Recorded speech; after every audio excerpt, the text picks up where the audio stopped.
Hello students, मैं Prince Kumar आप सभी को स्वागत करता हूं रीजनिंग का फिर से एक न्यू क्लास में। जितने भी हमारे विद्यार्थी किसी भी गवर्नमेंट जॉब की तैयारी कर रहे हो, अगर आपका सेशन में रीजनिंग का प्रश्न पत्र आता है तो यह क्लास आप सभी के लिए most important and selected class होने वाला है। और मैं बता दूं कि यह क्लास आप सभी को सुबह और शाम दोनों टाइम प्रोवाइड कराया जाता है। आप सभी को इस क्लास में वैसे प्रश्न देखने को मिलेगा, वैसे सेलेक्टेड टॉपिक से प्रश्न देखने को मिलेगा जो वर्तमान समय में या आने वाले समय में आपका एग्जामिनर जो टॉपिक से प्रश्न उठा रहा है वही टॉपिक से इस क्लास में देखने को मिलेगा। और आप सभी को अगर 2024 में सिलेक्शन लेना अति आवश्यक और अनिवार्य है तो आप सभी को पता ही होगा कि आप लोग वैसे क्वेश्चन पे प्रैक्टिस करो जो इम्पोर्टेंट टॉपिक से उठाया गया प्रश्न हो, इम्पोर्टेंट प्रश्न हो, लेटेस्ट टॉपिक का प्रश्न हो, समझो। और आप सभी को इस क्लास में वैसे ही सभी प्रश्न देखने को मिलेगा जो लेटेस्ट टॉपिक पे आधारित होता है, यानी ऐसे टॉपिक जो बार बार एग्जामिनर आपका एग्जाम में प्रश्न को दोहराता है, समझियो। और आप सभी को सिखाया जाएगा कि इन सभी प्रश्नों को 7 से 8 सेकेंड में किस प्रकार सॉल्यूशन कर पाओगे, समझियो ना हमारी बातों को।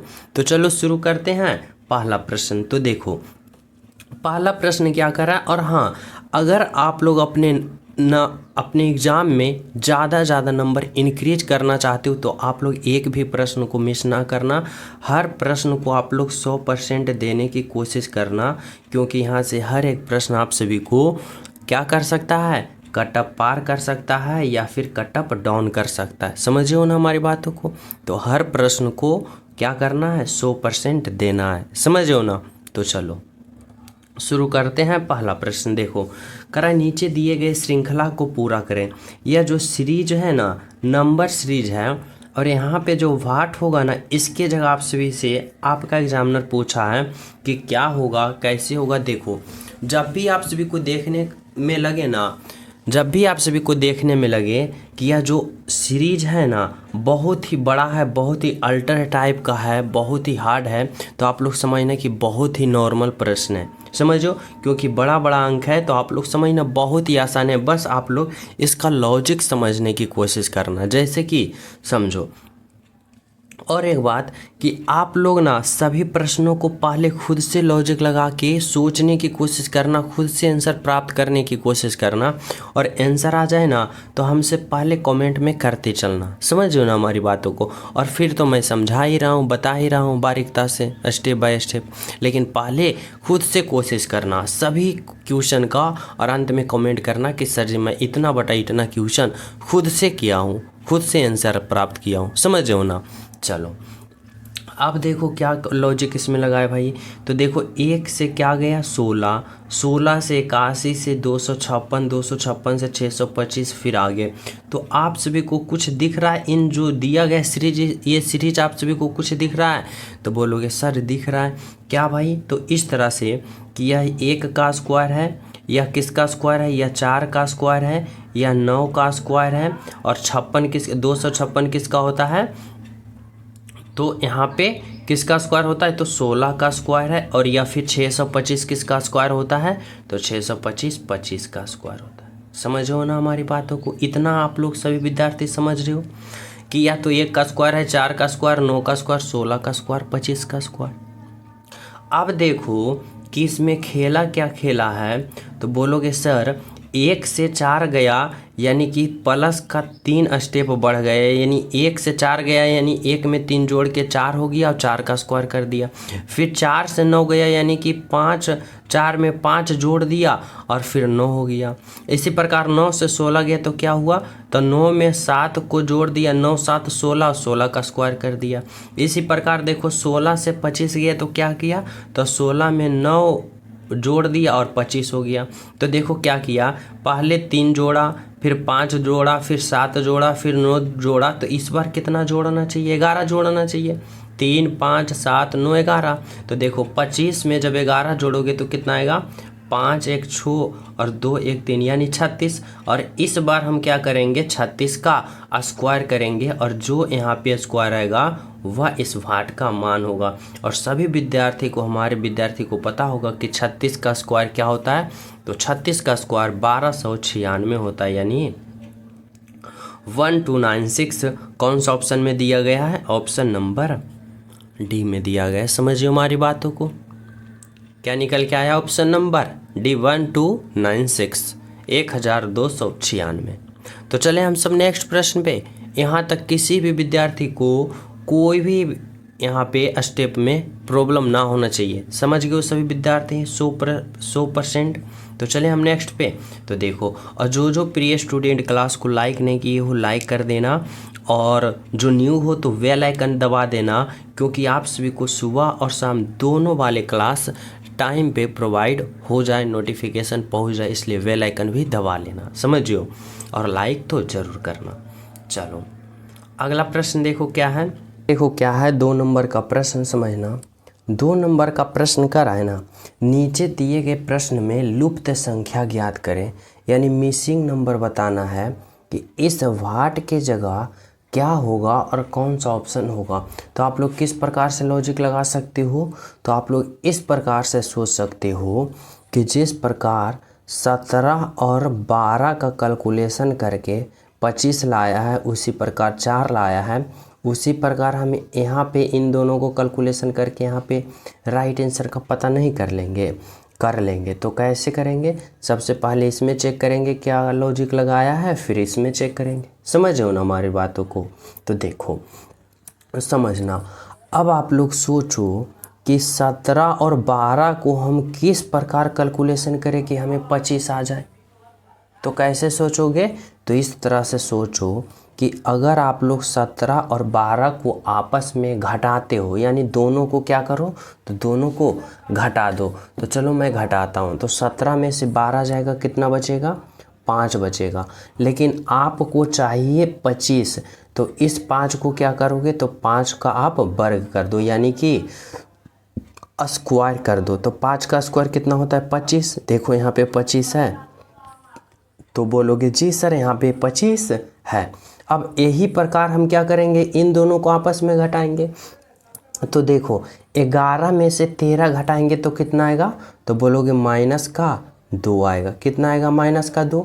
और फिर -2 का जब हम स्क्वायर करेंगे, वर्ग करेंगे, तो क्या आएगा? +4। क्या आएगा? +4। देखो यहाँ पे +4 है, तो बोलोगे जी सर है।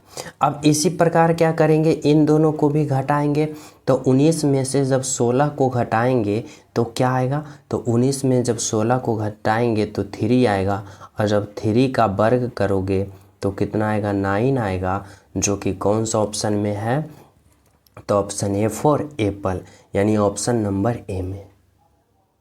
समझिए हमारी बातों को। तो क्या लॉजिक लगाया कि पहले और दूसरे को घटाया और स्क्वायर किया, तीसरे प्राप्त कर लिया। जब इसी प्रकार हम किए तो यहाँ पे राइट आंसर हमें निकल के आया, जो कि ऑप्शन नंबर ए में है, 9 है।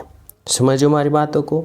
तो चलिए नेक्स्ट पे। तो देखो नेक्स्ट प्रश्न आप लोग समझने की कोशिश करना। 3 नंबर का प्रश्न, क्या प्रश्न है और किस प्रकार से है आपको पूछना चाह रहा है। देखो करा, एक विशिष्ट कोड भाषा में BAD बैड को 7 लिखा जाता है, SAPE शेप को 9 लिखा जाता है। तो इस कोड भाषा में BAN को किस प्रकार लिखा जाएगा और कैसे लिखा जाएगा, जो आप सभी को सोचना है। तो देखो जब भी यह कोडिंग डिकोडिंग वाले प्रश्न अल्फ़ावर्ड से आ जाए तो आप लोग बस एक ही लॉजिक लगाना कि सभी का अल्फ़ावर्ड पोजीशन लिख के पता करना। जैसे यहाँ पे क्या है, B है, A है, D है, और BAD का कोड वर्ड में क्या लिखा? 7 लिखा। तो अब सोचो कितना से 7 कैसे लिखा। तो इसे प्राप्त करने के लिए क्या करोगे? अल्फ़ावर्ड पोजीशन का पता करोगे। जैसे B का अल्फ़ावर्ड पोजीशन क्या होता है? तो B का 2 होता है, A का 1 होता है और D का 4 होता है। अब देखो कि इन सभी में क्या लॉजिक लगाओगे कि 7 आ जाए। तो इन सभी को जोड़ दो। तो देखो 2 1 3 और 4, देखो 7 आ गया। तो बोलोगे जी सर 7 आ गया। अब इसी प्रकार किस में करोगे? तो अब इसी प्रकार इसमें देखो कि क्या यही लॉजिक इसमें लगा है। क्या है? SAP शेप को कितना लिखा? कोड वर्ड में 9 लिखा। अब क्या करेंगे? अब इसका अल्फ़ावर्ड पोजीशन लिखेंगे। जैसे देखो S का अल्फ़ावर्ड पोजीशन कितना होता है? 19 होता है, A का 1 होता है और P का कितना होता है? तो P का 16 होता है। अब क्या करेंगे? तो अब सभी का अल्फ़ाबेट पोजीशन को हम ऐड करेंगे। तो देखो यानी सभी को जोड़ो, तो जोड़ोगे तो कितना आएगा, तो देखो यहाँ पे 19 एक 20 और 20 और 16 कितना आएगा, तो 20 और 16 36 आएगा। लेकिन आपको चाहिए 9, यहाँ पे 9 चाहिए, तो क्या करोगे, इस 36 का भी दोनों अल्फ़ाबेट, ये दोनों यहाँ पे संख्या को ऐड करना है। यानी 36 के जितना भी दोनों संख्या है ना उसको जोड़ो, तो 6 और 3 को जोड़ोगे तो 9 आएगा। तो बोलोगे सर यहाँ पे तो ओनली 7 था तो आप नहीं जोड़े।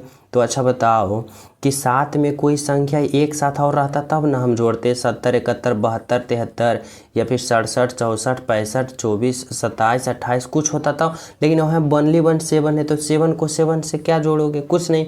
और जब यहाँ पे 36 आया तो दोनों का अल्फ़ाबेट दोनों का क्या है, संख्या है, तो दोनों के संख्या को जोड़ोगे तो 3 और 6 देखो यहाँ पे 9 आया। अब इसी प्रकार हमें क्या करना है, इसमें करना है, किस में करना है, तो इसमें करना है बैन। अब यहाँ पे देखो क्या लिखोगे, बी लिखोगे, ए लिखोगे, एन लिखोगे। अब सभी का अल्फ़ाबेट क्या करो, पोजीशन लिखो। जैसे कि देखो बी का अल्फ़ाबेट पोजीशन 2, एक का 1, एन का 14। अब देखो जब सभी को जोड़ोगे, यानी सभी को जोड़ो तो कितना आएगा, 2 और 1 3, और 3 और 14 कितना होता है, तो 3 और 14 होता है 17। कितना होता है, 17 होता है। और जब इस 17 के भी दोनों वर्ड को जोड़ोगे, यानी दोनों संख्या को जोड़ोगे तो कितना आएगा, 1 और 7 जोड़ोगे तो कितना आएगा, 8 आएगा। और यानी कि यहाँ पे ऑप्शन नंबर ए होगा। तो इस तरह से आप सभी को सोचना होगा, समझना होगा। देख रहे हो किस प्रकार से आपका एग्जामिनर थोड़ा सा घुमा दिया है, तो आप सभी को भी थोड़ा सा दिमाग घुमाना पड़ेगा। जैसे कि आप यहाँ पे सभी को जोड़ने के बाद 7 आया तो 7, लेकिन यहाँ पे सभी को जोड़ने के बाद 36 आया और इस 36 का भी दोनों संख्या को जोड़ोगे। उसी प्रकार यहाँ पे सभी का अल्फ़ाबेट जोड़ने के बाद 17 आया और 17 के भी दोनों संख्या को जोड़ोगे तो 8 आएगा, जो कि आपका राइट आंसर होगा। समझ रहे हो ना हमारी बातों को। तो चले हम सब नेक्स्ट प्रश्न पे। तो देखो नेक्स्ट प्रश्न समझने की कोशिश करना, क्या कर रहा है अगला प्रश्न। देखो 4 नंबर का प्रश्न, 4 नंबर का प्रश्न समझना, इसमें क्या लॉजिक लगाया है ना।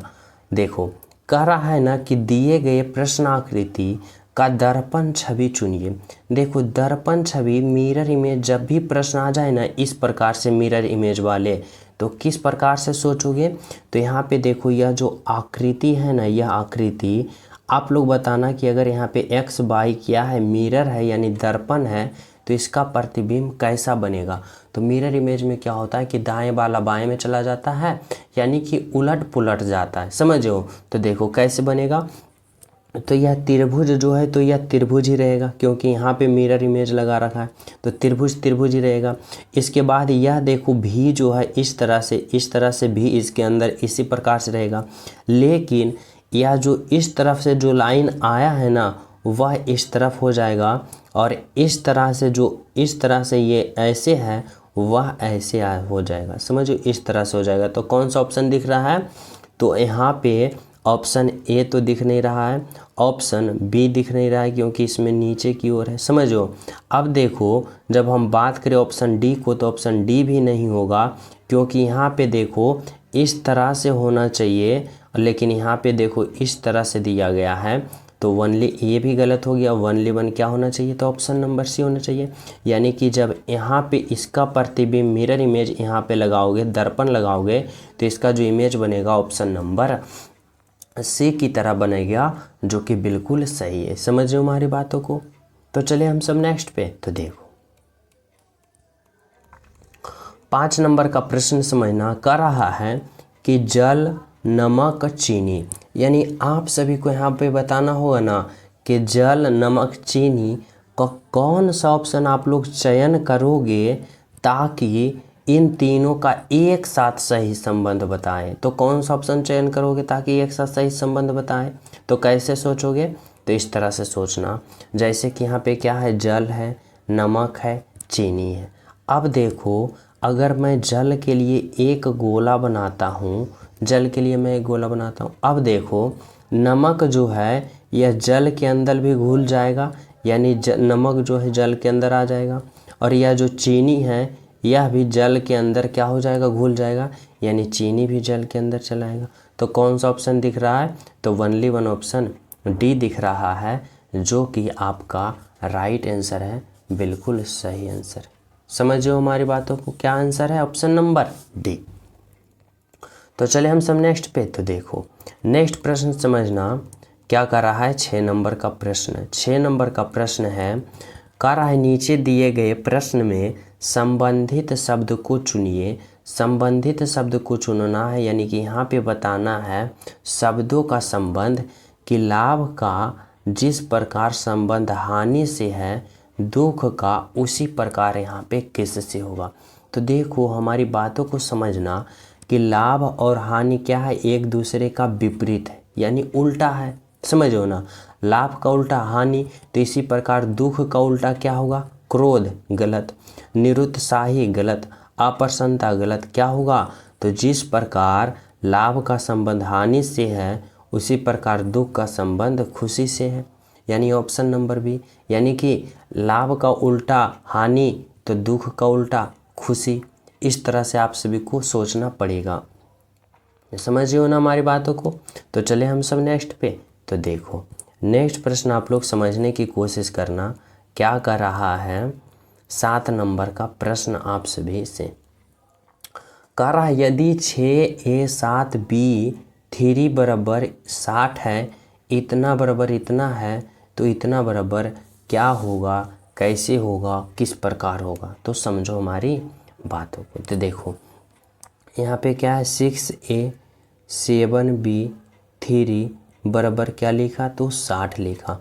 अब देखो इसमें क्या लॉजिक लगाया है, यानी कि यहाँ पे हम कौन सा मान रखें ताकि सभी का कैलकुलेशन करने के बाद हमें कितना प्राप्त हो जाए, तो हमें 60 प्राप्त हो जाए।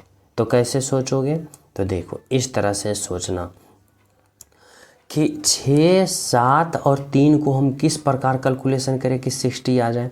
तो देखो अगर मैं इन दोनों को जोड़ता हूँ, यानी 7 और +3 को जोड़ता हूँ, और बाकी जितने जोड़ने के बाद आता है उनमें 6 को हम गुना कर देते हैं, समझो। तो देखो यहाँ पे क्या होगा, 6 होगा, गुना होगा। अब 7 और 3 को जोड़ो तो कितना आएगा, 10 आएगा, और जब 10 और गुने 6 करोगे तो 60 आएगा। देखो 60 आया है, तो बोलोगे जी सर आया।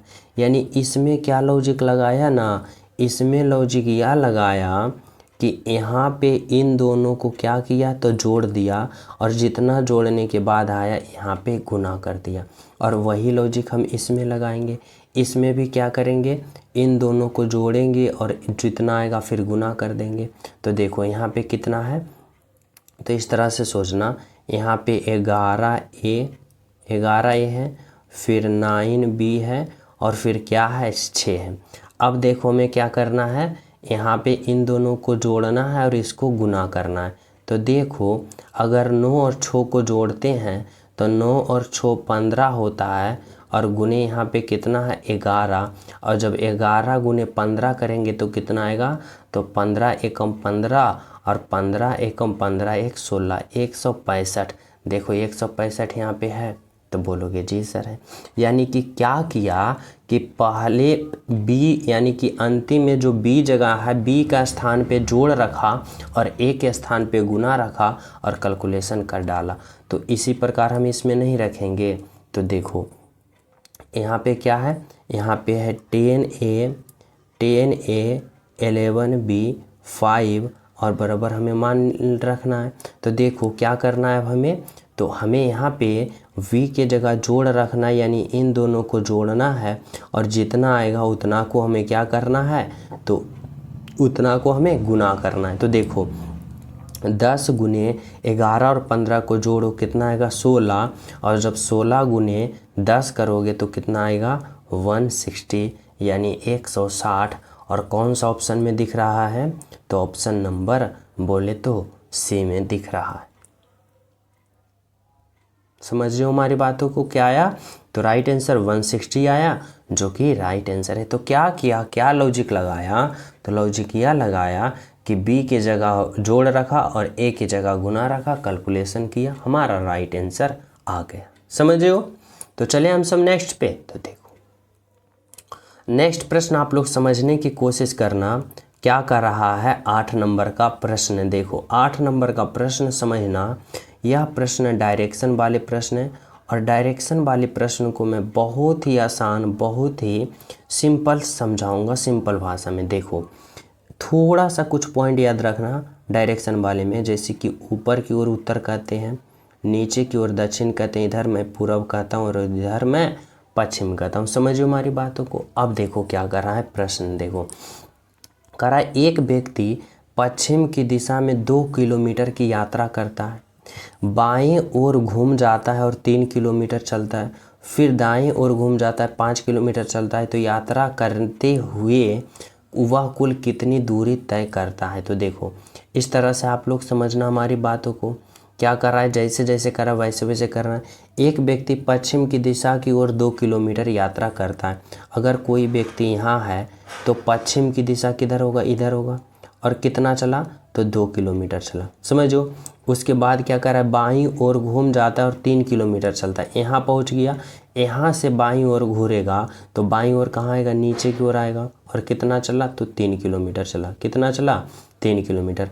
आगे क्या कर रहा है, फिर दाईं ओर घूमा, जब यहाँ पहुँचा तो यहाँ से दाईं ओर घूमेगा तो किधर आएगा, इधर आएगा, और कितना चला, तो यहाँ पे 5 किलोमीटर यहाँ भी चला। कितना चला यहाँ पे, तो यहाँ पे 5 किलोमीटर चला। समझो। अब कर रहा यात्रा करते हुए वह कुल कितनी दूरी तय किया, यानी यात्रा करते हुए वह कुल दूरी कितना किया। तो देखो 2 किलोमीटर यहाँ, 3 किलोमीटर यहाँ, 3 और 2 5 किलोमीटर, और 5 किलोमीटर यहाँ 10 किलोमीटर, यानी कि वह कुल दूरी 10 किलोमीटर यात्रा तय किया। समझो। और आप सभी को एग्ज़ाम में अगर आ जाए तो ऐसे सॉल्यूशन नहीं करना है, थोड़ा सा स्मार्ट अप्रोच लगाना है। अगर आप लोग डायरेक्शन देखोगे तो टाइम आप लोग को यहाँ 3 सेकंड से 4 सेकंड ज़्यादा लग जाएगा। यहाँ पे सिंपल प्रश्न पढ़ना कि यात्रा करते हुए वह कुल कितनी दूरी तय किया, कुल दूरी किया। तो देखो यहाँ पे 2 किलोमीटर चला, यहाँ पे 3 किलोमीटर चला, और यहाँ पे 5 किलोमीटर चला। अब तीनों को जोड़ दो, 3 2 5 और 5 10 किलोमीटर। ओवरऑल कुल दूरी हुआ 10 किलोमीटर चला। तो इस तरह से आप सभी को सोचना पड़ेगा। समझिए हमारी बातों को। तो चले हम सब नेक्स्ट पे। तो देखो नेक्स्ट प्रश्न आप लोग समझना क्या कर रहा है। देखो 9 नंबर का प्रश्न। 9 नंबर का प्रश्न में कह रहा है आप सभी से कि नीचे दिए गए शब्द में विषम संख्या को पहचान करें। देखो विषम संख्या का मतलब क्या होता है कि इन चारों ऑप्शन में 3 ऑप्शन एक समान होगा और एक ऑप्शन कोई होगा जो अलग होगा, और वही अलग ऑप्शन को आप सभी को चयन करना है। तो कैसे सोचोगे कि इनमें कौन सा सबसे अलग ऑप्शन है। तो देखो अगर मैं 2 की बात करें, 12 की बात करें और 24 की बात करें, तो 2 जो है, 12 जो है और 24 जो है क्या है, सम संख्या है। लेकिन 3 जो है यह क्या है, यह विषम संख्या है, यानी विषम संख्या है, यानी ऑड नंबर है। समझो। तो यानी सबसे अलग कौन है, तो ऑप्शन नंबर सी जो है सबसे अलग है, सबसे हट के है। समझो। और यही आपका राइट आंसर है। समझ गए यहाँ तक सभी विद्यार्थी। तो चले हम सब नेक्स्ट पे। तो देखो नेक्स्ट प्रश्न आप लोग समझना, 10 नंबर का प्रश्न आप सभी से क्या पूछना चाह रहा है आपका एग्जामिनर। देखो हमारे बातों को समझना। कह रहा है नीचे दिए गए प्रश्न में संबंधित संख्या को चुने। देखो संबंधित संख्या को चुनना है, यानी यहाँ पे आप सभी को बताना होगा कि 11 का संबंध 121 से जिस प्रकार होगा ना, 12 का संबंध उसी प्रकार यहाँ पे किससे होगा और कैसे होगा। तो किस प्रकार से सोचोगे, तो इस प्रकार से हमारी बातों को सोचना और समझना कि 11 से जिस प्रकार 121 हुआ, यानी कि 11 से क्या लॉजिक लगाया कि 121 से आ गया। तो देखो अगर हम बात करें कि इस 11 का स्क्वायर करोगे तो 121 आएगा। 11 का स्क्वायर कितना होगा, 121। समझो हमारी बातों को। और जब इसी प्रकार हम 12 का स्क्वायर करेंगे, यानी कि 12 का स्क्वायर करेंगे तो कितना आएगा, 144 आएगा, यानी 144 आएगा। और 144 कौन सा ऑप्शन में, तो ऑप्शन नंबर ए में। यानी क्या किया ना कि दोनों का स्क्वायर किया, यानी 11 का स्क्वायर 121, 12 का स्क्वायर 144, यानी 144। 144। समझे हमारी बातों को। तो चले हम सब नेक्स्ट प्रश्न पे। और जो प्रिय स्टूडेंट अभी तक क्लास को लाइक नहीं किए हो, बिना लाइक किए हो क्लास के ले रहे हो, तो आप लोग क्लास को लाइक कर देना। और जो न्यू हो तो चैनल सब्सक्राइब करके बेल आइकन भी दबा लेना, ताकि सुबह शाम वाली नोटिफिकेशन आप सभी के पास मिल सके। समझिए हमारी बातों को। तो चलिए हम सब नेक्स्ट पे। तो देखो नेक्स्ट प्रश्न आप लोग समझना, 11 नंबर का प्रश्न क्या कर रहा है। कर रहा है नीचे दिए गए निम्नलिखित शब्दों का सही क्रम बताएं। देखो जब भी सही क्रम वाले प्रश्न आप सभी के एग्जाम में आ जाए ना, तो आप लोग इस तरह से सोचना कि सबसे पहले कौन होगा, उसके बाद कौन होगा, उसके बाद उसके बाद उसके बाद उसके बाद और अंत में फाइनल कौन होगा। इस तरह से आप सभी को सोचना होगा। समझो हमारी बातों को। तो देखो किस तरह से सोचोगे। यहाँ पे क्या है, वार्षिक है, पाक्षिक है, फिर मासिक है, दैनिक है, साप्ताहिक है।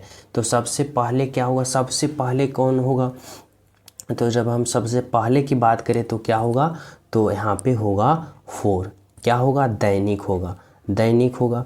दैनिक के बाद क्या होगा, तो दैनिक के बाद साप्ताहिक होगा, यानी कि 5। साप्ताहिक के बाद क्या होगा, तो साप्ताहिक के बाद पाक्षिक होगा, यानी कि 2। पाक्षिक के बाद क्या होगा, मासिक होगा, यानी कि 3। और मासिक के बाद क्या होगा, वार्षिक होगा, यानी कि 1। तो देखो मैं आप सभी को क्या बताया था कि सबसे पहले कौन होगा, फिर कौन होगा, फिर कौन होगा और फाइनल अंत में कौन होगा। तो देखो इसमें क्या कर रहा है ना, कि सबसे पहले दैनिक, यानी दैनिक में सबसे छोटा, उसके बाद साप्ताहिक। साप्ताहिक जो होता है दैनिक से बड़ा होता है, यानी कि साप्ताहिक 7 दिन का होता है, दैनिक 1 दिन का होता है। समझो, दैनिक मतलब होता है वर्तमान, आज जो आज बीत रहा है ना उसे दैनिक कहते हैं। साप्ताहिक मतलब 7 दिन होता है। वार्षिक की बात करें तो साप्ताहिक से बड़ा होता है। और मासिक की बात करें तो 1 मंथ होता है। और मासिक के बाद की बात करें वार्षिक, तो 1 वर्ष का होता है। इस तरह से आप सभी को समझना होता है। तो सबसे पहले ये, फिर ये, फिर ये, फिर ये और फाइनल अंत में ये। तो इस तरह से आप सभी को सोचना है। तो कौन सा ऑप्शन में दिखा, 4 5 2 3 1, ऑप्शन नंबर बी में दिखा, जो कि आपका राइट आंसर है। समझो हमारी बातों को। तो चलिए नेक्स्ट पे। तो देखो नेक्स्ट प्रश्न आप लोग समझना, 12 नंबर का प्रश्न क्या कर रहा है। कह रहा है यदि P का अर्थ गुना है, T का अर्थ घटाव है, M का अर्थ योग है, B का अर्थ भाग है, तो इतना का मान क्या होगा, कैसे होगा, समझना। जो कर रहा है वैसा वैसा हमें करना है। तो देखो यहाँ पे क्या है, यहाँ पे 28 है, 28 है ना। उसके बाद B, देखो B का अर्थ भाग है, तो यहाँ पे भाग दो 7 होगा। फिर देखो P का अर्थ क्या है, गुना है, तो यहाँ पे गुना दो 8 होगा। फिर देखो T का अर्थ क्या है, घटा, तो यहाँ घटा दो 6 होगा। फिर देखो M का अर्थ क्या है, योग है, तो योग दो, यानी जोड़ दो, और यहाँ पे 4 होगा। अब आप लोग क्या करो, तो इसका कैलकुलेशन करो। कैसे, तो बोर्ड मास प्रयोग करोगे, यानी कि पहले भाग, फिर गुना, फिर जोड़ और अंत में घटा। समझो ना। तो देखो जब 28 में 7 से भाग दोगे तो कितना आएगा, 7 चका 28, फिर गुना 8, फिर -6, जोड़ 4। तो देखो जोड़ 4, फिर करो 8 गुने 4, 8 चका 32, माइनस का 6 और प्लस का 4। अब देखो भाग हो गया, गुना हो गया, तो इस बार क्या होना चाहिए, जोड़ होना चाहिए। तो जोड़ कैसे होगा, ये प्लस वाले और ये प्लस वाले को आपस में जोड़ोगे, ये -6 को क्या करोगे, घटाओगे। तो देखो 32 और 4 जोड़ोगे तो कितना आएगा, 36। और जब 36 में -6 करोगे तो कितना आएगा, यहाँ पे 30 आएगा, यानी 30 आएगा। कौन सा ऑप्शन में दिख रहा है, तो ऑप्शन बी में 30 दिख रहा है, जो कि क्या है आपका यहाँ पे राइट आंसर है। बिल्कुल सही आंसर है, बिल्कुल सत्य। समझिए हमारी बातों को।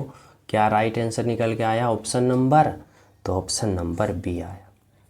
तो चले हम सब नेक्स्ट प्रश्न पे। तो देखो नेक्स्ट प्रश्न आप लोग समझने की कोशिश करना। 13 नंबर का प्रश्न क्या कर रहा है। देखो 13 नंबर का प्रश्न कथन निष्कर्ष वाले प्रश्न है, और इसमें आप सभी को किस प्रकार सोचना है, तो इस प्रकार से सोचना है। क्या कर रहा है, कर रहा है कि सभी कप प्लेट है। देखो यहाँ पे जितने भी कप है ना, यह सभी कप जो है ना वह क्या है, तो सभी कप क्या है, प्लेट है। सभी कप प्लेट है। चलो मैं मान लिया हूँ सभी कप क्या है, प्लेट है। अब कह रहा है कि कोई प्लेट चम्मच नहीं है। कोई प्लेट, प्लेट जितना है ना चम्मच नहीं है, यानी कि चम्मच जो है वह अलग है। चम्मच जो है वह क्या है, अलग है, यानी कि कोई भी प्लेट चम्मच नहीं है। अब क्या कर रहा है, कुछ चमचे पेन नहीं है, यानी कुछ चम्मच जो है पेन नहीं है, यानी कि पेन भी अलग होगा। क्या होगा, पेन भी अलग होगा। समझो, इस तरह से डायग्राम बना लो। अब आप लोग क्या करो, तो आप लोग निष्कर्ष पे आ जाओ कि निष्कर्ष क्या कर रहा है। तो देखो पहला निष्कर्ष क्या कर रहा है, पहला निष्कर्ष कर रहा है कुछ पेन कप है। पेन देखो यहाँ है, कप यहाँ है, तो कुछ पेन कप है, पेन और कप में कोई रिलेशन है नहीं है, तो यानी कि निष्कर्ष एक गलत है। निष्कर्ष दो की बात करते हैं, कह रहा है कुछ कप चमचे हैं। कुछ कप यहाँ है, चम्मच यहाँ है, तो कुछ कप और चम्मच में रिलेशन है नहीं है, यानी ये भी गलत है। अब निष्कर्ष 3 पे आ जाओ, कह रहा है कोई कप चम्मच नहीं है। कप यहाँ है, चम्मच यहाँ है, लेकिन निष्कर्ष कर रहा है कि कोई कप चम्मच नहीं है। अब बिल्कुल नहीं है, क्योंकि ये अलग है, ये अलग है, और वही निष्कर्ष कर रहा है, यानी निष्कर्ष 3 क्या है, सही है। अब निष्कर्ष 4 पे आ जाओ, कह रहा है कुछ पेन कप नहीं है। कुछ पेन यहाँ है, कप यहाँ है, कुछ पेन कप नहीं है, तो बिल्कुल नहीं है। ये पेन यहाँ है, कप यहाँ, यानी पेन और कप में कोई रिलेशन है तो नहीं है, यानी ये भी सही है। यानी ओनली वन निष्कर्ष 3 और 4 सही है, जो कि ऑप्शन बी में है। 3 और 4 निष्कर्ष सही है। Option number B.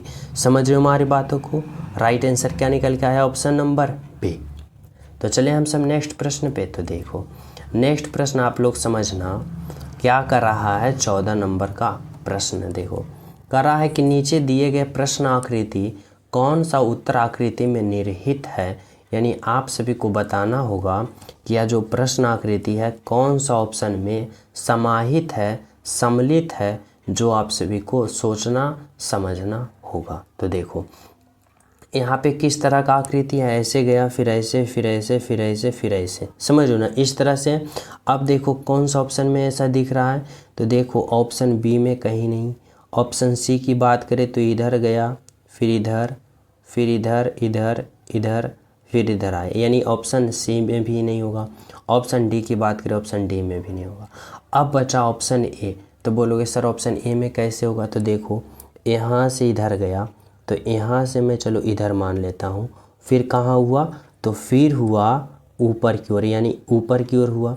हमारी बातों को पहले समझना, देखो यहाँ पे इस तरह से समझना कि इधर गया, तो यहाँ पे देखो इधर गया, फिर देखो कहाँ ऊपर गया, तो ऊपर गया यहाँ पे समझना, ये जो मोटे रेखा है ना, ये ऊपर गया, तो यहाँ से ऊपर गया, समझो इस तरह से ऊपर गया। उसके बाद फिर कहाँ गया, इस तरह से आ गया, तो देखो इसके बगल में यहाँ पे है जो इस तरह से यहाँ आ गया।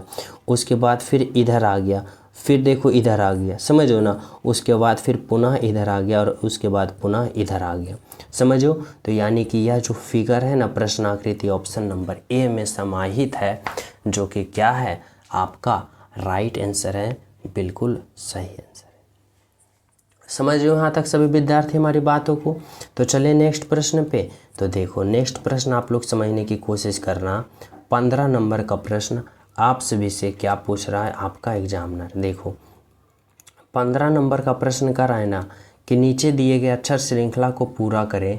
यहाँ पे आप सभी को बताना होगा कि यहाँ पे जो होगा इस वाट के जगह क्या होगा और कैसे होगा। तो जब भी आप सभी को अल्फ़ाबेट सीरीज से आ जाए ना प्रश्न, तो इसका क्या करो, अल्फ़ाबेट पोजीशन पता करो। जैसे कि देखो एन का क्या होता है 14 होता है, ओ का कितना होता है 15 होता है, और ए का 1 होता है, समझो। उसके बाद देखो क्या है, उसके बाद क्या है पी का 16 होता है, और क्यू का 17 होता है, बी का कितना होता है, तो बी का 2 होता है। आगे देखो आर का 18 होता है, एस का 19 होता है, और सी का कितना होता है 3 होता है। अब तुम देखो कि इसमें लॉजिक क्या लगा रखा है। तो देखो अगर एन से पी की ओर चलते हो, यानी कि एन का 14 और पी का 16, 14 से 16 चलते हो तो क्या हुआ, प्लस का 2 हुआ। फिर देखो पी से आर की ओर चलता है, यानी 16 से 18 की ओर चलता है, तो क्या हुआ, प्लस का 2 यहाँ भी हुआ। तो इसी प्रकार जब r से आगे जाओगे तो क्या करोगे, इसमें भी +2 करोगे ना। तो देखो r का अल्फ़ाबेट पोजीशन 18, 18 में 2 जोड़ोगे 20, और 20 जो होता है वह t का होता है। समझिए हमारी बातों को। अब इसी प्रकार किस में चेक करना है इसमें, तो देखो O से कहाँ जाएगा, Q की ओर जाएगा, और O का अल्फ़ाबेट पोजीशन 15 और Q का 17, 15 से 17 गए तो क्या हुआ, प्लस का 2 यहाँ भी हुआ। अब देखो Q से S की ओर गया, और Q का 17, S का 19, तो 17 से 19 गया तो क्या हुआ, प्लस का 2 हुआ। अब इसी प्रकार जब S से आगे जाएगा तो क्या करोगे, इसमें भी +2 करोगे, क्योंकि इस +2 हो रहा है। तो देखो S का अल्फ़ाबेट पोजीशन 19, और 19 में 2 जोड़ोगे 21, और 21 जो होता है वह U का होता है, यहाँ पे U दोगे। अब उसी प्रकार क्या करोगे, इसमें करोगे, तो देखो A से कहाँ गया, B पे गया, और A का अल्फ़ाबेट पोजीशन 1 और B का 2, तो 1 से 2 गया तो क्या हुआ, प्लस का 1 हुआ। अब देखो इसी प्रकार B से C गया, यानी B का अल्फ़ाबेट पोजीशन 2 और C का 3, तो 2 से 3 पे गया तो प्लस का 1 हुआ। अब इसी प्रकार जब C से अगला पद निकालोगे तो क्या करोगे, प्लस का 1 इसमें भी करोगे, प्लस का 1 करोगे ना। तो C का अल्फ़ाबेट पोजीशन कितना होता है, C का 3 होता है, और 3 में जब 1 जोड़ोगे 4 होता है, और 4 जो होता है वह D का होता है। तो देखो TUD कौन सा ऑप्शन में दिख रहा है, TUD बोले तो ऑप्शन नंबर A में दिख रहा है, जो कि क्या है, आपका राइट आंसर है, बिल्कुल सही आंसर है, बिल्कुल सत्य आंसर है। कौन सा ऑप्शन, ऑप्शन नंबर A। तो कौन सा लॉजिक लगाया, तो +2 +2 +2, फिर +2 +2, और फिर +1 +1, इस तरह से सीरीज चले तो हमारा राइट आंसर निकल के आया ऑप्शन नंबर A। समझ गए हो। तो चले नेक्स्ट पे। तो देखो नेक्स्ट प्रश्न समझना, और यह प्रश्न मैं आप सभी को होमवर्क के रूप में दे रहा हूँ, और यहाँ पे करा निम्नलिखित प्रश्नों में से विषम को पहचान करें, यानी यहाँ पे बताना है कि इन चारों में से कौन सा 3 ऑप्शन एक समान है और एक अलग है, जो आप सभी को पता करना। सभी विद्यार्थी इस प्रश्न का राइट आंसर कमेंट में ज़रूर बताना, और यह मैं होमवर्क के रूप में आप सभी पर छोड़ रहा हूँ। सभी विद्यार्थी ईमानदारी पूर्वक कमेंट अभी करें कि सबसे अलग कौन सा ऑप्शन है, और जो स्टूडेंट क्लास को लाइक नहीं किए हो सभी प्रिय स्टूडेंट क्लास को लाइक कर देना, और सेशन को ज़्यादा दोस्तों के पास शेयर करना, और जो न्यू हो तो चैनल सब्सक्राइब कर लेना, और साथ ही बेल आइकन भी दबा लेना, और टेलीग्राम का लिंक डिस्क्रिप्शन में वहाँ भी ज्वाइन हो जाना, ताकि आप सभी के पास नोटिफिकेशन और ज़्यादा आसान तरीक़ा से मिल सके। समझियो सभी विद्यार्थी। तो मिलेंगे हम सब अगले क्लास में। जब तक सभी को हमारे तरफ से जय।